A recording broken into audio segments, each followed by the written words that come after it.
Hello বন্ধুরা, welcome to my YouTube channel রাখি blog and lifestyle. তো আমি বাড়িতে কিভাবে মাংস রান্না করি সেই ভিডিওটাই তোমাদের সাথে শেয়ার করছি। মাংস রান্নার জন্য আমি প্রথমে আলুগুলোকে বড় বড় করে কেটে তেলের মধ্যে ভেজে নিয়েছি।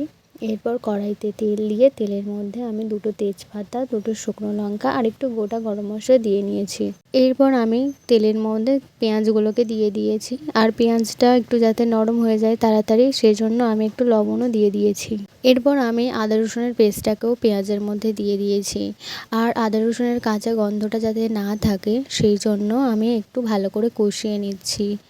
কষানো হয়ে গেলে আমি এর মধ্যে পরিমাণ মতো হলুদ গুঁড়ো, লঙ্কার গুঁড়ো আর একটু লবণও দিয়ে নিয়েছি।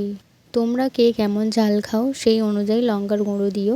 আমরা একটু কম ঝাল খাই তাই একটু কমই দিয়েছি। মশলাটাকে ভালো করে কষিয়ে নিয়ে আমি রঙের জন্য এখানে একটু কাশ্মীরি লঙ্কার গুঁড়ো, একটু ধনে গুঁড়ো আর একটু জিরে গুঁড়ো অ্যাড করে দিয়েছি। মশলাটাকে ভালো করে কষিয়ে নিয়ে আমি এর মধ্যে কুচি করে রাখা টমেটো দিয়ে দিয়েছি। তোমরা চাইলে এটাকে পেস্ট করেও দিতে পারো। এরপর আমি টেস্টটাকে ব্যালেন্স করার জন্য একটু চিনি দিয়ে দিয়েছি। তারপর মশলাগুলোকে ভালো করে কষিয়ে এর মধ্যে আমি মাংসগুলোকে দিয়ে দিচ্ছি। মাংসগুলো দিয়ে দেওয়ার পর ভালো করে কষাতে হবে। আমার মা বলে মাংস যত কষাবে তত নাকি টেস্ট ভালো হয়। তো দেখো আমি ভালো করে মাংসগুলোকে কষাচ্ছি। 5 মিনিট 10 মিনিট মতো কষিয়ে নিতে হবে। আর এইদিকে দেখো আমার বাবা ফর্ম ফিল আপ করতে করতে টিভি দেখতে ব্যস্ত।